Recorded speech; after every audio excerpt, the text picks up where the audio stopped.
మహాగణపతిం మనసా స్మరామి మహాగణపతిం మనసా స్మరామి. TR creations family అందరికీ నా హృదయపూర్వక ధన్యవాదాలు. అలాగే ఈ యొక్క ఏప్రిల్ మాసంలో 26వ తారీఖు నుంచి 2వ తారీఖు వరకు కూడా ఏప్రిల్ మాసం చివరి వారానికి సంబంధించి ద్వాదశ రాశుల వారికి సంబంధించి రాశి ఫలాలు ఏ విధంగా ఉండబోతున్నాయి ఏంటని మనం ఇప్పుడు చూద్దాం. సో ఇక్కడ ఈ వారం మేజర్ ట్రాన్సిటల్ చేంజ్ విషయానికి వస్తే కనుక బుధ భగవానుడు నీచరాశి నుంచి ఈ 30వ తారీఖు గురువారం శత్రుక్షేత్రమైన మేషరాశిలోకి మారుతున్నారు. రవి అలాగే మేషరాశిలో ఉన్నారు. శుక్రుడు వృషభ రాశిలో స్వక్షేత్రంలో ఉన్నారు. గురువు గారు మిథున రాశిలో ఉన్నారు. సింహరాశిలో కేతువు, కుంభంలో రాహు, అలాగే కుజ బుధ శనుల యొక్క యుతి గురువారం వరకు జరుగుతుంది. గురువారం తర్వాత ఇక్కడ బుధుని యొక్క స్థానం మార్పు అనేది మనం చూడొచ్చు. సో ఈ విధంగా గ్రహాల ట్రాన్సిట్ అయితే ఉంది. చంద్ర గమనం మనం అనుసరించినట్టయితే కనుక చంద్రుడి యొక్క గమనం కూడా మనం చూస్తే సింహ కన్య తులా రాశుల మీదుగా చంద్రుని యొక్క సంచారం ఉంది. ఇక్కడ ఈ విధమైన చంద్రగమనం ఆధారంగా మిగతా ప్లానటరీ పొజిషన్ ఆధారంగా ద్వాదశ రాశుల వారికి సంబంధించి రాశి ఫలాలు ఏ విధంగా ఉండబోతున్నాయి ఏంటి ఈ వారం అనేది మనం ఇప్పుడు చూద్దాం. మీన రాశి వారికి సంబంధించి మీన రాశి వారికి సంబంధించి వారం మనం చూసినట్టయితే కనుక మెయిన్గా ఇక్కడ యోగిస్తున్న గ్రహాలు తృతీయంలో శుక్రుడు ఒకళ్ళు, అలాగే షష్టమంలో కేతు ఒకళ్ళు, ఇద్దరు కూడా యోగిస్తున్నారు. కమ్యూనికేషన్ హౌస్లో తృతీయ స్థానంలో హిజ్ ఓన్ హౌస్, శుక్రుడు ఓన్ హౌస్లో ఉన్నారు. You communicate very politely, you communicate very అంటే శుక్రుడు ఇక్కడ చాలా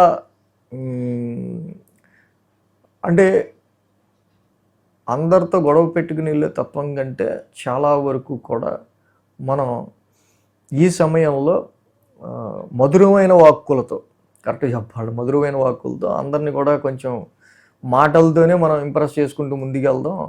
కొంచెం సో పోయింది ఏముంది, ఎవరితో గొడవ లేకుండా హాయ్ హాయ్ హాయ్ అనుకుంటూ వెళ్ళిపోతే ఏ ఇబ్బంది ఉండదు మనకి ఆఫీస్లో. సో అలాంటి స్ట్రాటజీ, ఎవరితో గొడవ లేకుండా వెళ్ళిపోయే తత్వం, అలాగా కమ్యూనికేషన్ విషయాల్లో, ఇంటర్వ్యూస్ ఫేస్ చేసే విషయాల్లో, సిబ్లింగ్స్, ముఖ్యంగా సిబ్లింగ్స్ విషయాల్లో, నైబర్స్ విషయాల్లో, కొలీగ్స్ విషయాల్లో ప్లెజెంట్నెస్ అనేది ఉంది. షష్టమంలో కేతు డెఫినెట్గా ఎన్నో సమస్యల నుంచి, ఎన్నో రకాలైన లిటిగేషన్స్, కన్ఫ్లిక్ట్స్ నుంచి మిమ్మల్ని ఒడ్డున పడేస్తుంటాడు కేతు. ఈ రాశికి 6, 7, 8 స్థానాల మీదుగా చంద్రుని యొక్క సంచారం ఉంది. 6th హౌస్లో చంద్రుడు యోగిస్తాడు, అక్కడ ఉన్న కేతు యోగిస్తాడు.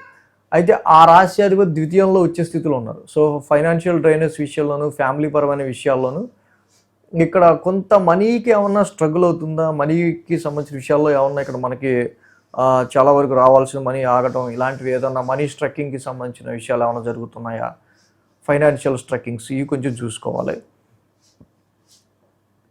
అలాగే మంగళ బుధ గురువారాల్లో చూస్తే కనుక 7వ స్థానంలో చంద్రుని యొక్క సంచారం. ఆ రాశి అధిపతి బుధుడు డైరెక్ట్గా నీచిపడి అక్కడ మీకు రాశిలో ఉన్నాడు. అనేకమైన ఆలోచనలు, అంతలోనే ఒక రాశి టెంపర్మెంటు, దానిలోనే కొంతవరకు ఇక్కడ శని ఇచ్చే రిస్ట్రిక్షను, శని పెట్టే పరీక్షలు, శని పెట్టే ఒక రకమైన ఒత్తిడి, వీటిని తట్టుకుంటా అంటే ఇంట్రాబాబు ఎదుటోళ్లతో ఈ విధంగా ఉంటుంది మనకి మంగళ బుధ గురువారాల్లో ఈ విధంగా మనం కొంచెం జాగ్రత్తగా చూసుకుంటూ, ఎదుటి వాళ్ళని అబ్జర్వ్ చేసుకుంటూ, వాళ్ళ యొక్క ఎదుటి వాళ్ళ యొక్క తీరు, లేకపోతే వాళ్ళ అప్రోచ్, వాళ్ళతో మనకి సింక్రనైజింగ్ ఎలా ఉంది అనేది వ్యాపారంలో కానీ, లైఫ్ పార్ట్నర్తో కానీ, మీ ఫ్రెండ్స్తో కానీ, ఎవరితో అయినా సరే ఈ 3 మెయింటైన్ చేసుకుంటూ వెళ్తే ఇబ్బందులు రావు. సో ఎందుకంటే ఇవి తప్పుతాయని అర్థం, ఇలా ఇవి సరిగ్గా ఉండవు అని అర్థం.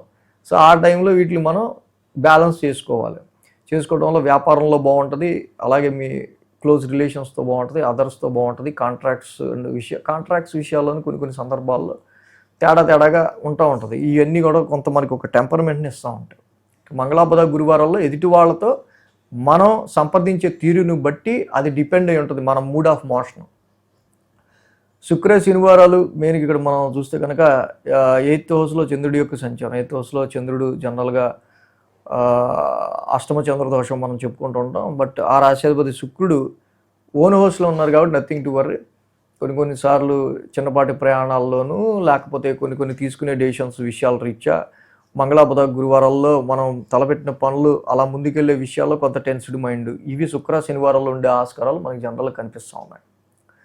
సో ఏదైనా మరి ఏలినాటి శని అనేది ఈ రాశిలో జరుగుతూ ఉండటం, ఒక శుక్రుడు కేతు మాత్రం యోగిస్తూ ఉన్నారు. అన్ని కుజ బుధ శనులు ఏవి కూడా రాశిలో యోగించే గ్రహాలు కాదు కాబట్టి ముందు మైండ్ని కూల్గా ఉంచుకుంటే, రిఫ్రెష్ చేసుకుంటే మంచి థాట్స్ వస్తాయి. అగ్రెషన్తోనూ మొండితనంతో తీసుకునే థాట్స్ వల్ల మనకి ఎక్కడ కూడా కంక్లూజన్ అండ్ దానికి ఒక ఎండ్ రాదు, అనవసరం గొడవ పెరిగి తగిలిపోద్ది. కాబట్టి ఏదైనా సరే ఒక రిఫ్రెష్మెంట్ అనేది మైండ్కి ఉంటే మీకు మంచి థాట్స్ రావడం వల్ల మంచి ఆలోచనతో మీరు ముందుకు వెళ్ళగలుగుతారు. మెడిటేషన్ అనేది చాలా మంచిది.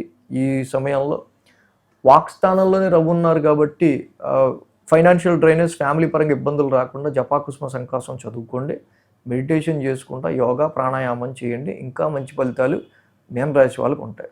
సో మొత్తంగా ద్వాదశ రాశుల వాళ్ళకి సంబంధించి ఈ వారం వార ఫలాలు ఏ విధంగా ఉన్నాయి. So thanks for watching TR creations. ధన్యవాదాలు. ఈ వీడియో కనుక మీకు నచ్చినట్లయితే లైక్ చేయండి, షేర్ చేయండి. మరిన్ని అప్డేట్స్ కోసం సబ్స్క్రైబ్ చేయడం మాత్రం మర్చిపోకండి.